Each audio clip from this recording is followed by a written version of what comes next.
Olá, estudante! Seguindo com a nossa semana de acolhimento do ciclo 5, eu quero lembrar que o novo PET já está disponível no site estudeemcasa.educação.mg.gov.br. Não deixe de fazer o download e conferir o que vem por aí. Mas antes disso, nós vamos relembrar os principais temas do ciclo 4. Quem está conosco aqui hoje é a professora Guiomar Coura, de português. Seja muito bem-vinda, professora Guiomar. Obrigada, Cláudia. Tudo bem? Tudo bem. Conte para nós, professora, o que você preparou para essa aula especial de hoje.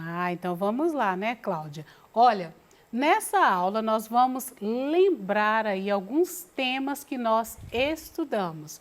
Por exemplo, informatividade e verbetes.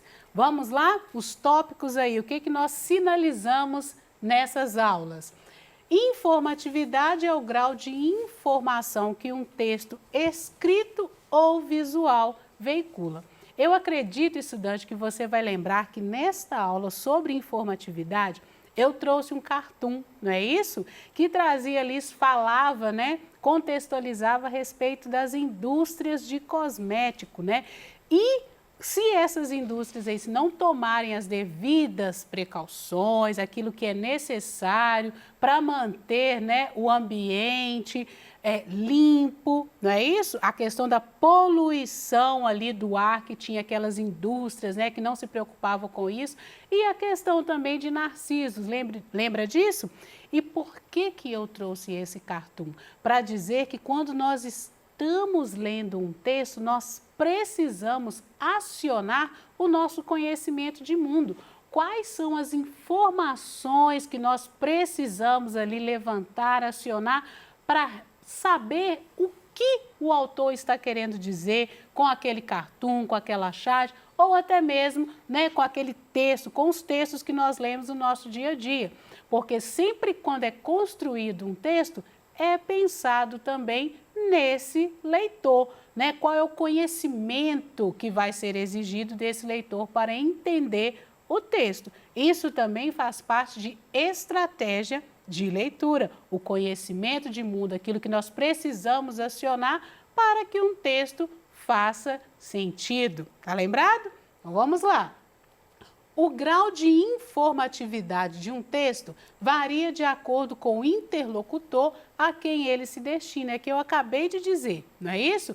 Quando um texto ele é escrito, o autor ele pensa também nesse interlocutor, a quem esse texto é destinado, ok? Graus de informatividade de um texto. Todo texto tem o mesmo grau de informatividade? Não, ele pode variar em alto, médio e baixo. Vamos ver qual que é a diferença? Textos com grau alto de informatividade são os textos científicos, por exemplo, porque são textos que trazem várias informações, muitas novidades, não é isso? Traz lá dados, exemplos, não é isso? Os argumentos, a opinião de outros cientistas, de outras, né, pessoas que pensam e que escrevem e pesquisam a respeito do assunto. Então, são textos com grau alto de informatividade, muitas novidades. E exige muito também do leitor para que ele entenda o texto. E textos com grau médio de informatividade são a maioria dos textos que circulam na sociedade, porque a informatividade está relacionada também com as novidades do texto. Então, esses textos que circulam na sociedade são textos que precisam atrair a atenção do leitor, não é isso? Precisa atrair a minha atenção, a sua atenção, porque senão esses textos aí não alcançarão o seu objetivo, não serão atraentes, não é isso? Então, a maioria dos textos que circulam na sociedade possuem grau médio de informatividade. Textos com grau baixo de informatividade são aqueles que não despertam a atenção do leitor. Sabe aqueles textos assim que a gente começa a ler e já logo deixa de lado? São esses textos porque não são atrativos, não trazem novidades. Entendido então a diferença? Vamos prosseguir. Falamos também a respeito do senso comum. São informações óbvias, informações que já foram comprovadas. É por isso que nós né, estudante, falamos com vocês, quando vai produzir um texto, pesquisem sobre o assunto, procurem saber mais, justamente por causa disso. Porque se você redige o seu texto só com aquilo que, né, a sociedade, as pessoas já sabem, né, já não é mais novidade para as pessoas, esse texto ele não vai ser atraente, porque já é senso comum, são informações óbvias, as pessoas já sabem disso, não precisam ser comprovadas, ok? Informações principais, nós falamos também sobre isso, são aquelas informações essenciais, são aquelas informações que trazem a ideia central do texto. Entendido? E o que são informações secundárias? São informações complementares que dialogam com as informações principais e com a ideia, com as informações principais, e com a ideia central do texto.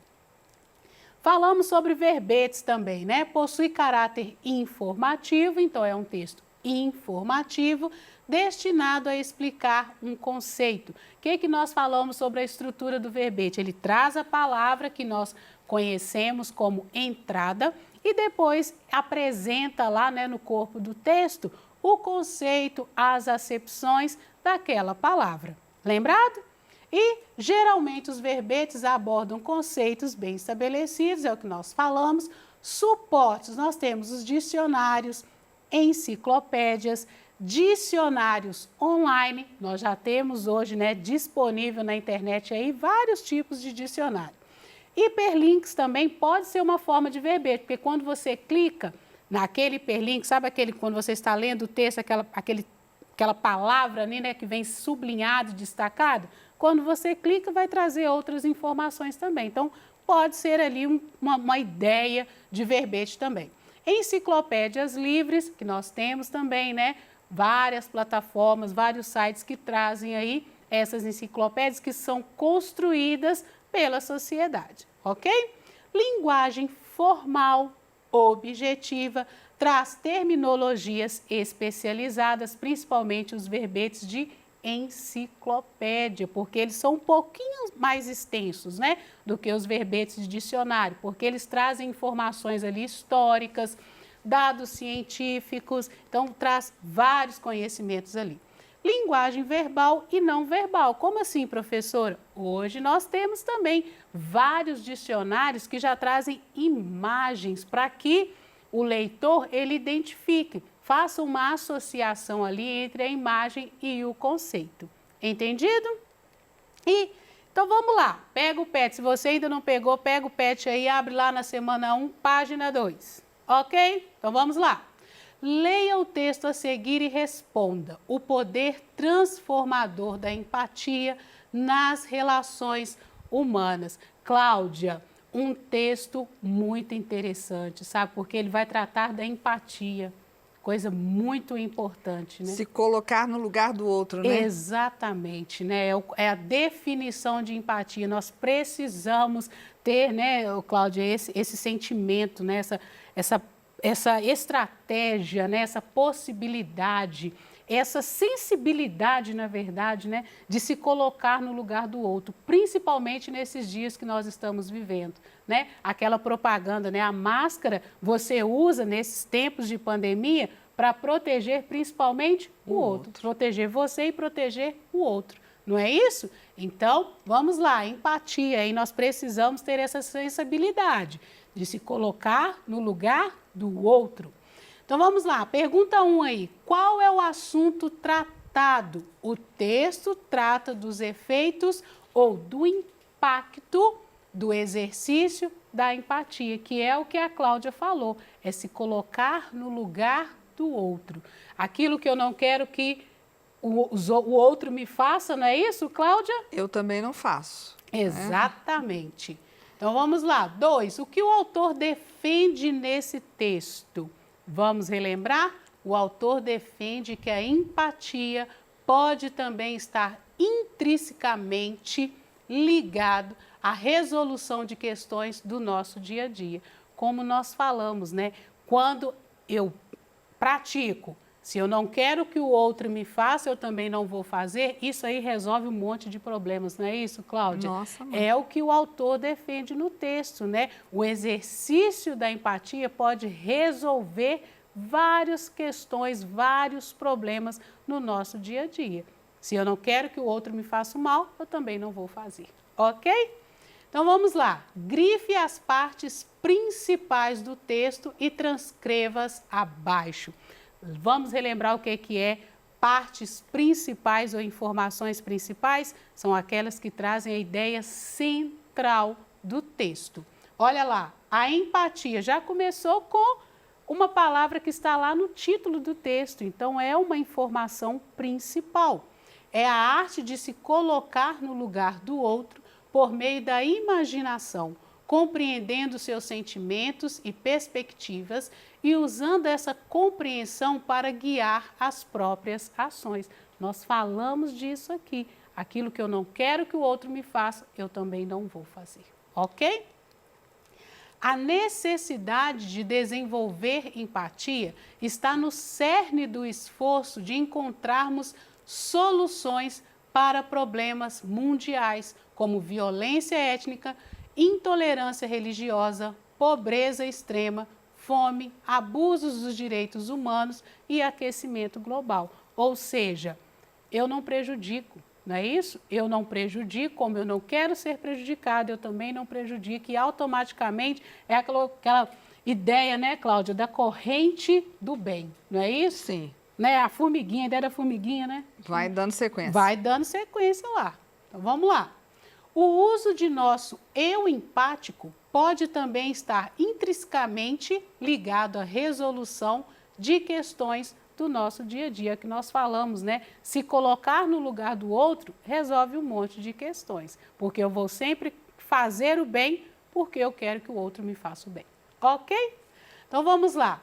O que o autor quis dizer com a expressão nenhum homem é uma ilha, sendo cada indivíduo um pedaço do continente, uma parte do todo? Eu achei muito interessante essa pergunta, sabe, Cláudia? Porque nos leva a pensar, né? Por quê? Os humanos são seres relacionais. Cláudia, ninguém nasceu para viver sozinho. De jeito nenhum. De jeito nenhum, não é isso? É. Ninguém gosta de ficar sozinho, de viver sozinho. Existem momentos que a gente precisa também, né, Cláudia? Mas a gente depende do outro, né? Depende. Desde quando nascemos, os seres humanos, né, precisam do outro. Exatamente, para desenvolver, para a construção do próprio eu. É o que a Cláudia está falando. Ninguém aprende sozinho, não é isso? Ninguém cresce sozinho. Precisamos do outro e da sociedade, né? Um estudioso, Bernard Charlot, me lembra muito, né, os estudos que eu li a respeito dele, que ele fala justamente disso, né, que a construção do eu, né, a construção do indivíduo, ela gira em torno do outro, né, da relação que se faz com o outro e com a sociedade, né? São estudos muito interessantes dele, ok? E isso que nós falamos. Leia o texto a seguir e responda as questões, as redes sociais e a sua influência na nossa autoestima. Cláudio, pelo título aí desse texto, as redes sociais e a sua influência na nossa autoestima. Tema em voga. Exatamente, principalmente nesses tempos, né, Cláudia, que as pessoas têm um pouco mais de tempo para se dedicar a essa prática, né, a esse uso aí das redes sociais, das tecnologias. As pessoas dispensam mais tempo para isso, né, mas precisamos tomar cuidado extremo, porque isso pode nos influenciar de maneira negativa, é o que o texto vai falar. Porque geralmente, né, as pessoas, quando elas postam fotos, colocam vídeos aí nas redes sociais, elas colocam daqueles momentos assim, né, que parece que vive o tempo todo, né, em restaurantes chiques, em lugares ali luxuosos, mas não é bem assim, não se engane, não é isso, Cláudia? E às vezes também elas esperam curtidas, né? Muitas curtidas, e se não há essas curtidas, aí a pessoa também baixa a autoestima. Exatamente. Então vamos lá. Qual o assunto tratado nesse texto? Nós já falamos aqui, sem ler o texto, nós já lemos, né? Já sabemos. Então, vamos lá. O texto trata de como a interação com as redes sociais pode influenciar na percepção que cada pessoa tem de si mesma. Porque se eu vejo o outro só postando, né, coisas aí luxuosas, né, pomposas, isso pode atingir aí a minha autoestima, porque eu penso, né, se a pessoa está assim, às vezes eu não estou vivendo aquele momento muito interessante, muito legal, principalmente nesses dias, né, mas não se engane. Eu li um outro texto também muito interessante que trata dessas questões, que se a pessoa posta, ela já espera também ser vista. É aquilo que a Cláudia falou, né? A questão, ela já posta para que o outro venha curtir ou compartilhar, não é? Então, vamos lá. Transcreva abaixo as palavras-chave do texto. São as palavras que resumem a ideia do texto. Redes sociais? Sim, o texto fala disso. Autoestima? Exatamente. Fatores externos? Sim. E insegurança, porque aquilo que as outras pessoas postam, né, as fotos, podem influenciar a pessoa que está vendo. Então, gera aí uma certa insegurança. Questão 3. Classifique os trechos abaixo em informações principais e informações secundárias. Nós já falamos sobre elas aqui e, inclusive, já trouxemos também, né, essa questão aqui em uma das nossas aulas. Facebook, Twitter, Instagram e outras redes são ferramentas interessantes? É uma informação secundária, porque dialoga, complementa a ideia central. 1 em cada 3 usuários do Facebook se sente menos satisfeito. É uma informação principal, porque aí está ligado à ideia central, que é autoestima.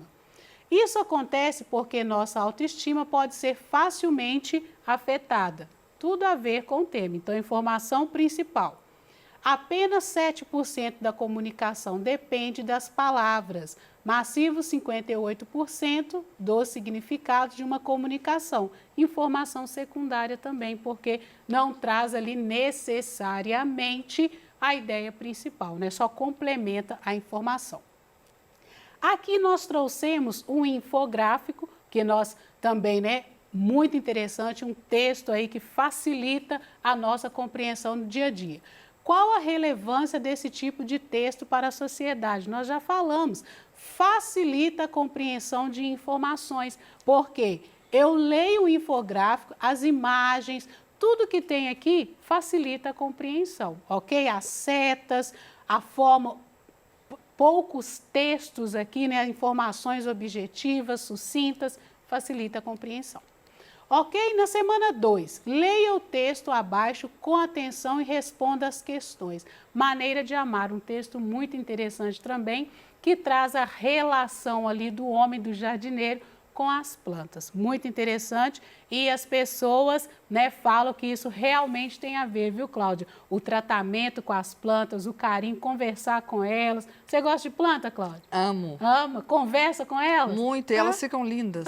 Então isso aqui tá tudo a ver com o nosso texto aqui, tá? Então, vá lá, observe os trechos e grife as expressões que marcam passagem de tempo. Vão lá? Passava manhãs. Dá ideia de tempo? Sim. Depois de assinar a carteira de trabalho, dá ideia de tempo? Sim. Depois que o jardineiro saiu, também dá a ideia de tempo.